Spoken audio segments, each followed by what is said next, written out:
Welcome to my channel. இப்படிப்பட்ட சுவாரஸ்யமான சம்பவங்களை தெரிந்து கொள்ள எங்கள் சேனலை மறந்துவிடாமல் பதிவு செய்து கொள்ளுங்கள். 5 இளைஞர்கள் எனக்கு நிறைய பணம் கொடுத்து ஒரு இரவு தங்குவதற்காக என்னை அழைத்துச் சென்றார்கள்.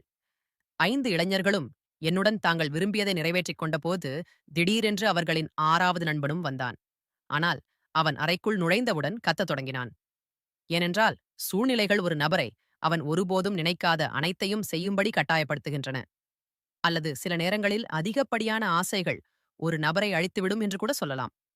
நானும் ஒருபோதும் நிறைவேற முடியாத ஆசைகளின் பயணத்தில் இறங்கிவிட்டேன். இரவு 12 மணி முதல் அந்த சிறிய அறையில் படுக்கையில் படுத்துக் கொண்டிருந்தேன். வலி உச்சத்தில் இருந்தது. ஆனால் நான் இதையெல்லாம் என் சொந்த விருப்பப்படியே ஏற்றுக்கொண்டேன். என் உடைகளைப் பற்றியோ அல்லது அதில் எழுந்த கடுமையான வலியைப் பற்றியோ எனக்கு எந்த உணர்வும் இல்லை. 2 இளைஞர்கள் மட்டுமே என் தலை மற்றும் உடலில் காயம் ஏற்படும் அளவுக்கு என் நிலையை மோசமாக்கினர். அவர்கள் என்னுடன் தாங்கள் விரும்பியதை நிறைவேற்றிக் கொள்ள வந்தார்கள். நான் அவர்களுக்கு மகிழ்ச்சியுடன் நேரம் கொடுக்க வேண்டியிருந்தது. என் வாழ்க்கையில் இப்படி ஒரு இரவு இருக்கும் என்று நான் ஒருபோதும் நினைத்ததில்லை. இவை அனைத்துமே அதிக விலை கொடுத்ததற்காக நான் இதை செய்து கொண்டிருந்தேன். எனவே பின்வாங்கும் கேள்விக்கே இடமில்லை. என்னுடைய பொறுப்புகளும் என் குடும்பத்தின் விருப்பங்களும் என்னை ஒரே இரவில் 5 இளைஞர்களுடன் இன்பம் அனுபவிக்க ஒப்புக்கொண்ட பாதைக்கு கொண்டு வந்தன. சாதாரண சூழ்நிலைகளில் ஒரு பெண் இப்படி நினைப்பது கூட சாத்தியமில்லை. ஆனால் நான் இக்கட்டான சூழ்நிலையில் இருந்ததால் இந்த முடிவை எடுக்க எனக்கு அதிக நேரம் எடுக்கவில்லை. அவர்கள் அனைவரும் ஆரோக்கியமாக இருந்தனர். அந்த இளைஞர்களின் வலிமைக்கு முன்னால் நான் ஒன்றுமில்லாதவளாக இருந்தேன். ஒரு ஆண் என்னை தொட்டது இதுவே முதல் முறை.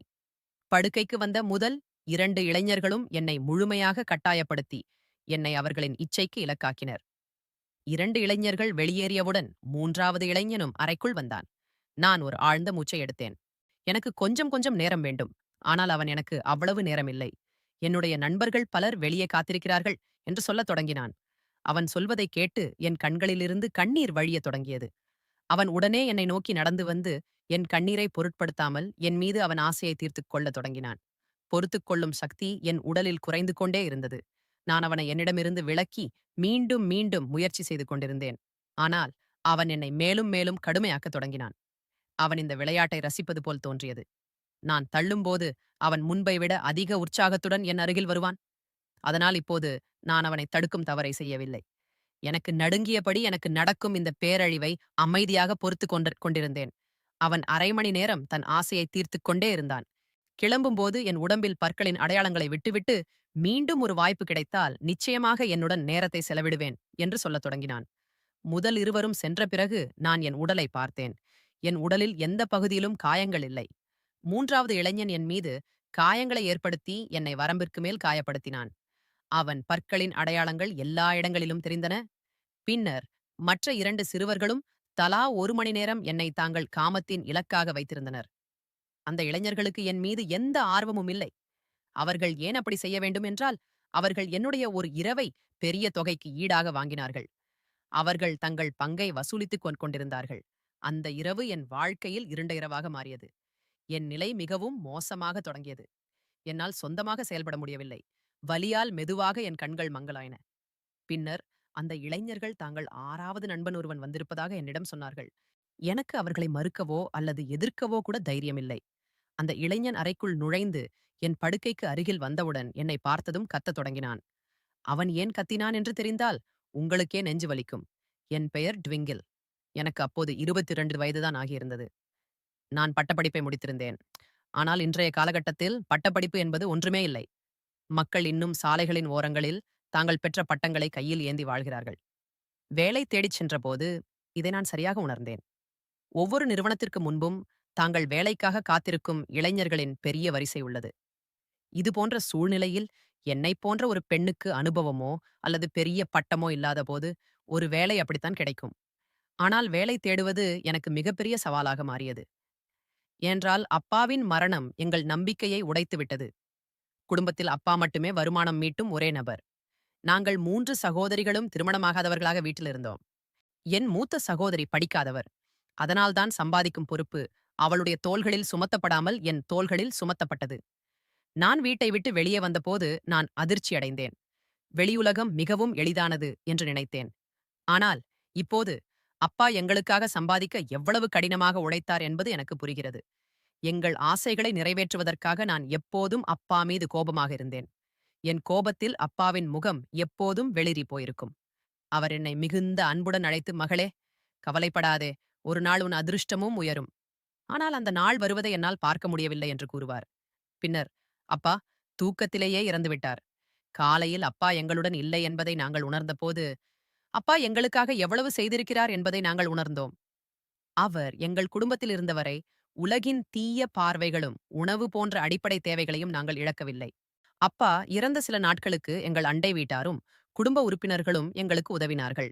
பிறகு மெதுவாக எல்லோரும் தாங்கள் வாழ்க்கையில் மூரமாகிவிட்டனர். இன்றைய உலகில் யார் யாருக்கு உணவளிக்க முடியும்? வேலை தேடுவதற்காக வீட்டை விட்டு வெளியேற வேண்டிய கட்டாயம் எனக்கு ஏற்பட்டது.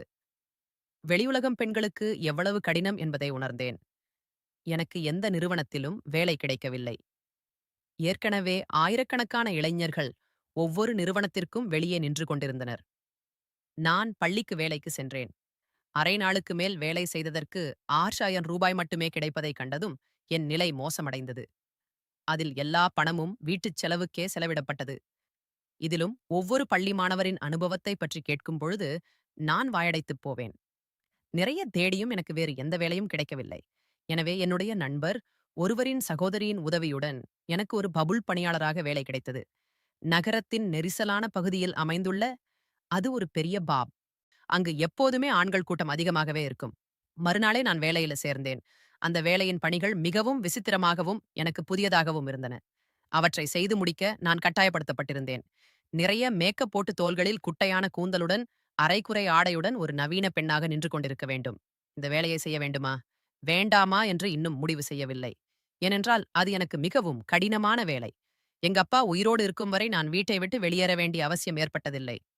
மேலும் பப்ளி இவ்வளவு குட்டையான ஆடைகளை அணிந்து கொண்டு பல ஆண்கள் மத்தியில் நிற்பது எனக்கு மிகவும் மூச்சு திணற வைக்கும் வேலையாக இருந்தது.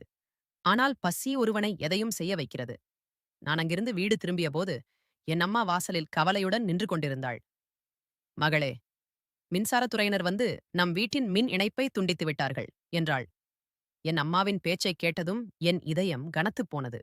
வெப்பமுச்சத்திலிருந்த அத்தகைய சூழ்நிலையில் மின்சாரமில்லாமல் வாழ்வது மிகவும் கடினமாக இருந்தது.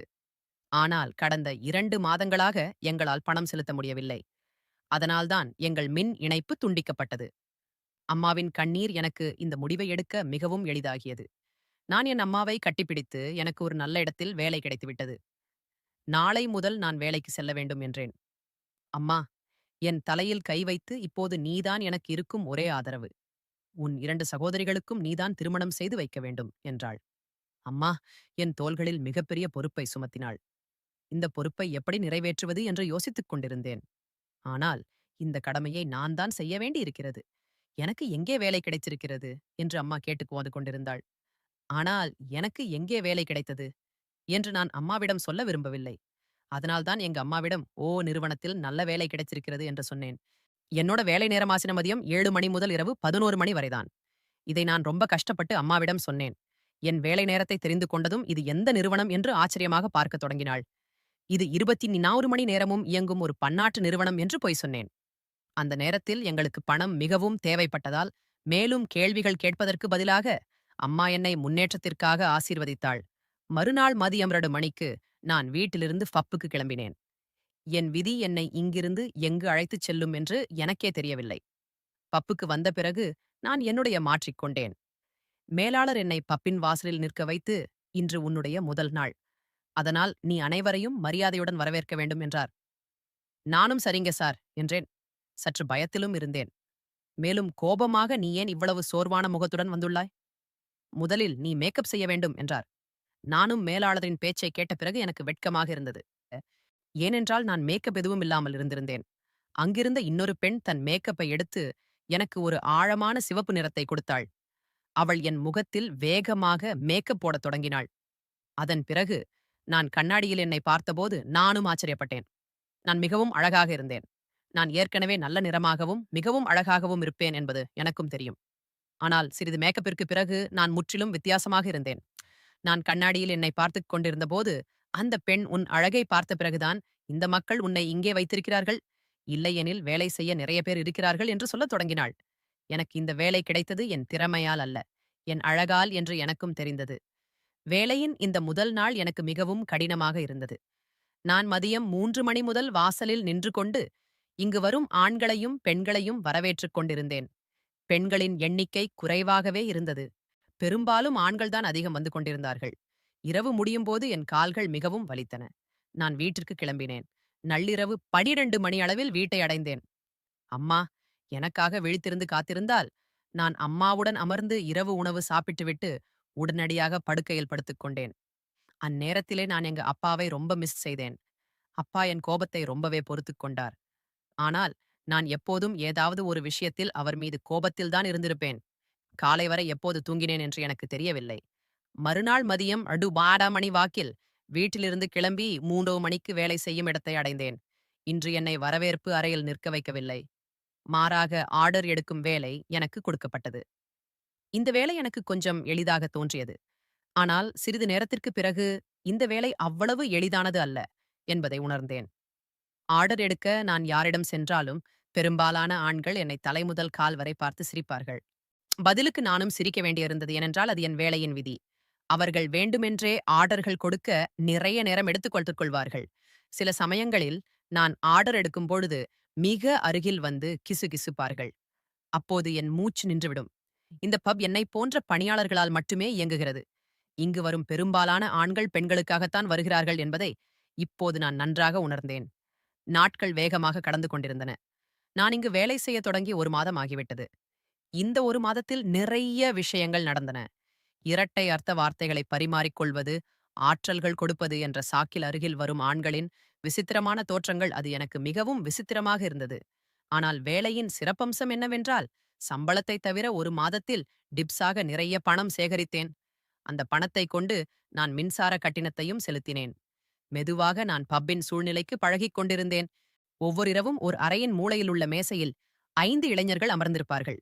நான் அவர்களிடம்